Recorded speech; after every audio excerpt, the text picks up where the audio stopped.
Hi, my name's Michelle G.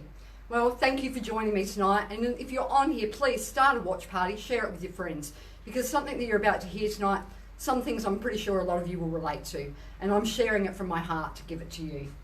So let's get into this. If you are here, I won't be watching the screen. Please give me lots of loves. I need all the love I can get tonight, and let me know that you're watching. Please do that. If you relate to any of these comments, drop down below either a thumbs up or a beer jug or a beer stein so that I know that you relate. So a little over 3 years ago, my life changed. It changed in a big way. Thank you so much, Lee. Thank you. I'm not here on my own. Thank you, Amanda.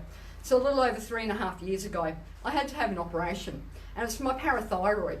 I've got a lovely little smiley scar at the bottom of my throat, and I wasn't in good shape. I was actually really scared. I was so frightened that I was going to die on the table from the anaesthetic. You'll notice tonight I'll be walking around and things like that, because this is how I tell this story. It's the only way I can. And I was given the opportunity to first tell this, the Have You Ever series about alcohol on stage a little over a year ago, and now I'm going to share, as I said, a little bit more with you. So 3 and a bit years ago, I had to have this operation with my parathyroid, where I was really scared to go under anaesthetic.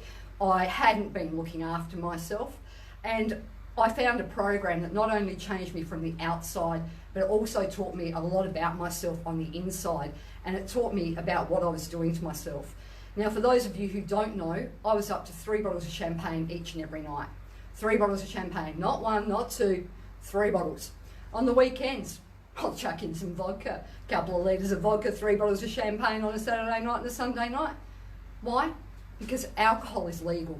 Alcohol is a legal substance, and we all have access to it. It's so easy to get. And it was something that I thought made me feel better. I'm going to share some moments with you, and I think some of you will relate to some of them. Some of you may be a little bit shocked. Don't forget, if you relate to something, please give me a thumbs up, a love heart, whatever. Give it to me, a beer stein, whatever, if you relate to what I'm about to say, so that I know that I'm not alone. Don't forget, share it as a watch party so all your friends can see. You know what it's like? It's a Friday night and your mates say, let's go to the pub. So you take $50 out, because you don't want to spend any more than that. It's just $50, it's not a lot. And you go to the pub and you spend your money and you have a few beers, and the last beer turns into a shot. And it's around about 11 o'clock at night. Can you understand that? Can you relate to that? Has that ever happened to you? If so, give me some thumbs up if you've ever had that happen. So you've had this shot, and then you get your phone out.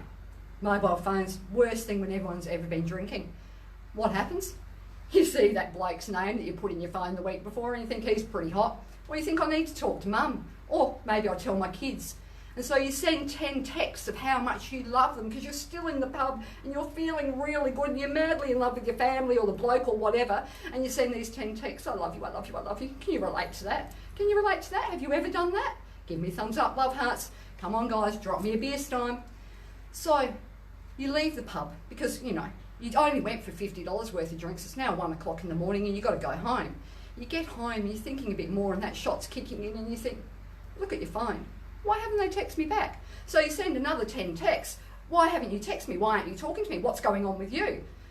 You wake up an hour or two later and you send the next 10. And it's, I hate you. I can't believe you won't talk to me. I don't know what this has done, because this is what alcohol does. It gets to us. Have you ever done that? Have you ever sent a drunken text? If you have, let me know, because I have. And to all of you who I've sent those drunken texts to, I don't probably apologise to all of you, but most of you. So the next morning you wake up, you've done those drunken texts, you go to look at your phone because you think, how did I get home last night? Have you ever had that happen? Have you ever wondered how you got home? I have. So you look at your phone, you see the 20,000 drunken texts that you've sent, you remember you're actually going to have lunch with that person later on today, you quickly cancel because you don't want to be embarrassed. Has that ever happened to you? Because it's happened to me. I've had it happen. And as you're looking at your phone, you see that you went home by Uber or taxi or whatever, and you think, how much did I pay for that? Where was I? How did I get home? In the old days, we used to check in. It was the only way I knew how I ever got home, because my mate used to check us in everywhere. Have you ever looked at your phone the next day to know how you've gotten home? Have you? Because I have. So you go and you look and you think, what was the cost of that? And you find your bank statement. And on your bank statement, you find Yeah, you did catch the Uber and the Uber, but you also spent another $150 at the pub, not the $50 that you thought. No wonder you couldn't remember those 30 odd texts. Have you ever done that? Have you ever found on your bank statement that you've used your card after you spent all your cash, because you're only going to limit it to your cash? Have you ever done that? I have. I have. Have you ever woken up the next morning? Your neck's sore, your back's sore, your arms are hurting. Actually, they're a little bit like this. And some of you might know this pose. Have you ever woken up like this with your head in the toilet bowl because you couldn't move, because you drunk so much the night before and it was too hard to crawl, so you just sat there and your partner just left you with your head in the toilet bowl and you slept like that? Have you ever woken up like that? Because I have. None of these things I'm saying I'm not proud of. But why I'm saying them is because I know that other people can relate. And I know that this was a lifestyle. Until I did this program, it changed me outwardly, it changed me inwardly as well. Wednesdays was my favourite day. Oh, hell, I loved a Wednesday. Do you know why? Because all the grog specials were out. I would see them BWS, Liquorland, you name it, Camel, Thirsty Camel. They were all out. I loved Wednesdays. And of course I was going to go in and buy a six-pack on special. Because, you know, a six-pack to someone like me. But when I got into the shop, well, I wouldn't buy a six-pack. Have you ever bought a six-pack? Because I sure as heck haven't.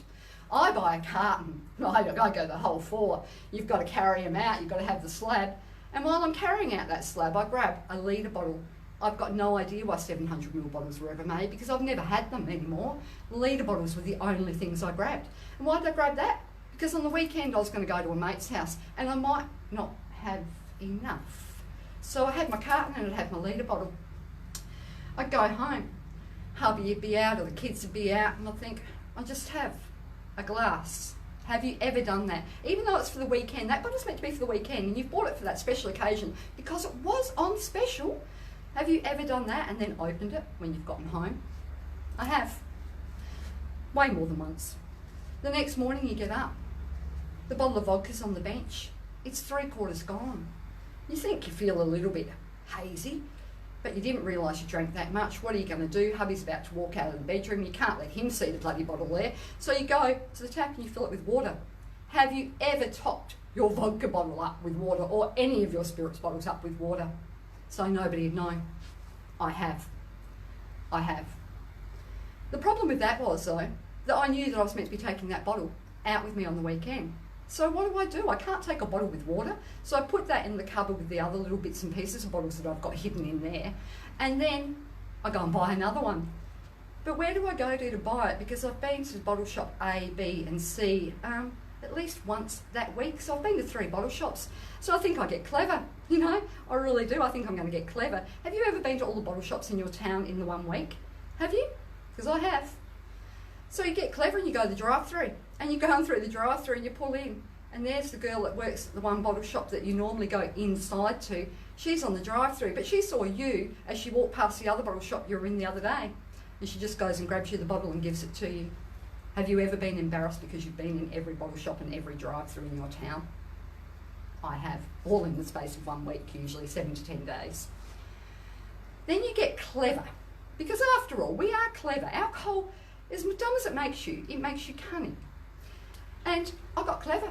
And I had groceries delivered. Now, this is probably the reason why I'm an online marketer. I love online shopping. And I worked out that I could get my groceries home delivered. But do you know what else they deliver? They deliver alcohol. And I thought I'd be clever and order it with my groceries because no one in the family would know. But you know what? The guy who used to do my home delivery, he'd come in and he'd put it so gently on the counter. And he was also the same bloke that I'd see in the bottle shop every Friday night. Have you ever been clever enough and cunning enough in your own mind to think you're tricking people? I have. People always know. Let's change track. Let's change track a little bit. You know, you get up in the morning, the kids are screaming, they're driving you nuts, you're running late for work. You drop the kids off at school, they've left their bag in the car, bad bloody luck, it doesn't matter anymore. You come home, you've had a horrible day, you've picked up those kids on the way home, you've actually remembered to bring them home, you've picked them up, you've shoved them in front of the TV, told them to be quiet. You sit and you need a break. What do? You grab the bottle of wine that's sitting inside the fridge. And it's a full bottle, because remember, good people who drink alcohol never leave a part of the bottle for anybody to see. So you grab the full bottle of wine, you pour yourself a glass, the kids are screaming, you yell at them one more time and throw something at them to keep them quiet. You have that glass and all of a sudden, the zen comes in and you feel relaxed, you feel chilled, you feel really good. So you pour another glass of wine while you're making the tea, and it doesn't matter that the kids are screaming because that second glass is starting to kick in. And you're feeling good. Have you ever done that? Have you ever poured yourself a glass of wine while you're preparing tea just to chill out? I have. The third glass starts to happen and you're feeling a little bit chilled, but tea's nearly finished, and all of a sudden you hear it. The car comes up the road, hubby pulls into the driveway. What do? You can't tell him that you've been drinking the wine, so you grab the wine, you put it underneath into the cupboard and hide it, because there's part of the bottle in there. Have you ever done that? I have. He walks in, you've hidden that bottle, it's done really well, you've washed the glass very quickly and put that away. Hubby walks in, he goes, hey love, I know that you were having a crap day today. I bought us a bottle of wine to have with dinner. Let's share it. You pull up your big girl pants and you go, okay, I can do this. I'm not drunk, he won't have an idea. So you sit down. You have that other bottle of wine with hubby. So now you're up to around about 1.5 bottles of wine. Hubby gets lucky that night, you've got a thumping headache and you wished you hadn't done it. Have you ever done that? I have. Come on guys, I want to see some love hearts. I want to see some movement here. I want to know that I'm not bearing my soul to you for no reason. Share these love hearts. Make sure you're on a watch party. As I said, alcohol has done a lot in my life. Not a lot of good things, but it's done a lot. I had a still. I got to the stage where I didn't want to go into the bottle shops anymore. I didn't want to be in the drive-throughs. The next town away was around about 50 k's, and it was a little bit far when you were hanging out. So I bought myself a still. Now I don't know if you know what a still is or not, but you can make your own liquor at home, and that's what I did. The problem was though, you can't actually make liquor. You can't distill alcohol at home. So I made a lot of lavender water. Lavender water was often being made in my house. It even got to a stage where I used to get my daughter to help me do it because she was pretty good at it. But one day she wasn't home and I wanted my lavender water so badly. So I quickly ran it through the still. Now you need to have it at a certain temperature. You're meant to do things properly with this. You're meant to be careful. But when you want to have a drink, and you want to have a drink really bad, have you ever wanted to have a drink? Because I have, way more than once, until things changed 3 years ago. I actually did that whole still and I did that alcohol, and it had a great smell of methane. I've got to tell you, the methane was really high on it, but I still drank it. Have you ever given yourself alcohol poisoning? I have. Not bad enough to go to the hospital because I was too ashamed, but I've laid there and felt really, really, really ill. Have you ever gotten an invite from friends? My friends were beautiful, they were lovely. And they'd invite me out and they'd say, well, let's hang out tomorrow. And I go, what time? They'd go 6. I go, oh, there's no flipping way I can do that at 6 o'clock on a Saturday because I'm going to be smashed by 4. I knew that if it was a good day at 12 o'clock, I would have had my first drink because they drink somewhere in the world at 12 o'clock, I'm sure they do. So you'd have to stop and say no to friends because you knew that you would be too drunk to go out with them, or you'd be too tipsy, or by that stage you'd had enough drinks and you really didn't want to put up with anyone. And your friends kept coming to you. Thank you for the likes, thank you for the likes. Your friends kept coming to you. They kept inviting you. Aren't they great friends? Give me some love hearts for great friends. Have you got great friends? Because I have. That's one thing I definitely have is great friends. And so they kept inviting me out. And eventually I gave in because I thought I can't do this all the time and say no to them. But the problem was they lived half an hour away. How was I going to do that? How was I going to drive in the afternoon at 4 o'clock?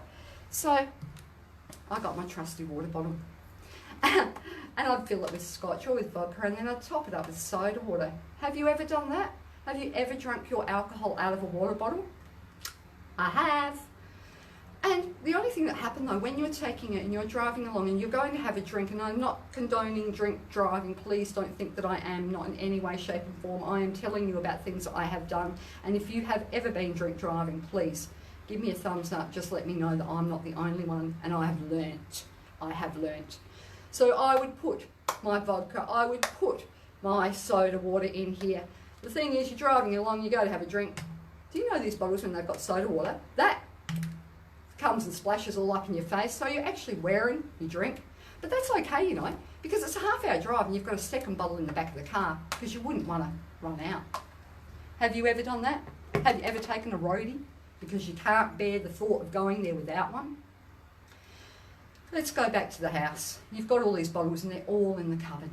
You know, because you can't take them out to the bin. You can't let the family know, so you hide them in the cupboard, or you hide them in I think I even hid them in a suitcase once. You hide them, and it's late at night, and you've got to dispose of these bottles. So what do? You go out there, you grab all of your bottles, you sneak to the bin really quietly, because they go clunk, clunk, clunk otherwise, so you sneak to the bin. And as you go to put them in the bin to hide them, you realise that each and every one of them's got a tiny little bit in it. Have you done that? I've tipped a bottle upside down and I've thought I've had the last pour. There's always, when you go to throw it into the bin, that little bit. The problem was, I'd have to open it and I'd have to drink each little bit, even if it was just a drop. Have you ever done that? If you have done that, give me the thumbs up, give me love hearts. Let me know that I'm not the only one who's drank that little bit before putting it into the bin. And then I'd hide them in the bin. I'd put them down deep down, open up the bin, each one deep down, glunk, glunk, glunk, down, glunk, glunk, glunk, down, hidden. No one could see it. Put all the rubbish over the top, think, brilliant. You walk back inside. It's a little bit later in the morning, you're pouring yourself a cup of coffee and you hear the garbage bin and you go, thank God for that, no one's heard my bin, no one's done it. And just as that garbage truck comes up, the neighbour next door pulls in and you hear her car and you think, oh no, please no, because you've hidden it from them for so long too. And what happens? They get out the car just as the garbage truck tips your bin up and it goes clunk, clunk, clunk, clunk, clunk, clunk, clunk. The neighbour knows your secret. Have you ever had that happen? Have you ever tried to hide the bottles and then heard the garbage truck come along and it gives away, the whole street knows? Have you ever had that? We're going to bring it down now, guys. Have you ever woken up the next morning and been so disappointed in yourself because you haven't had the strength to say no the night before? You haven't necessarily gone out, you haven't made a fool of yourself, but you've been at home and you've had to have that drink. And have you ever woken up the next day and felt absolutely heartbroken and totally disappointed in yourself because you couldn't say no? I have. The last one that I'm going to talk to you about, and the last one's really precious to me, and I hope that none of you have ever had this happen in your life. And if I can teach any of you anything, if you can learn from me, this is the one thing I hope that none of you ever say that you have. Have you ever had the phone call? And this is what gave me the strength, and this is why it's taken me a year to do this, and it's because of my mum. You may have seen, it's her birthday yesterday. Oh, no, sorry, her birthday. Well, it was her birthday because she went home to God yesterday. It was her passing. It was the anniversary. Have you ever had the phone call from the hospital to say that you need to get there now? To say that they don't think she'll last through the night and you have to go. But you are too drunk at 7 o'clock in the evening to go and drive yourself to the hospital. And then have you ever had to suffer the humiliation of admitting to your sister that she needs to come and pick you up because you can't drive because you're too drunk? I hope none of you have ever had to do that, and I hope none of you ever have to. I have, and I'm not proud of it. It was one of the most sobering up moments of my life. I got to that hospital and I was dead straight sober, but I wasn't beforehand. I couldn't even think. But I can tell you now, I didn't stop then. It took until, I kept on going for another 6 years. It took until I did this program that I'm so proud to be a representative of. I'm so proud to be an ambassador for, that my life changed, not just on the outside, but on the inside too. I'm an independent social marketer for Modere. We do clean living products. You know what? Livers all over the world love us, and I can tell you what, I know quite a few people who need to be introduced to it. I'm also a mentor for a gut health, for a worldwide weight loss program. It's changing lives. And I'm very proud to be both of these things, the independent social marketer, a mentor and guidance for people who want to change their world and clean their gut. But most of all, I am Michelle G. And I'm proud to be Michelle G because I am like many of you guys, just like many of you guys.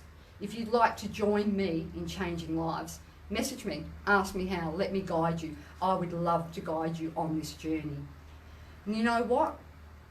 If you have any of these issues, if you can relate to a lot of them, and if you are still having them, please seek help, seek some guidance.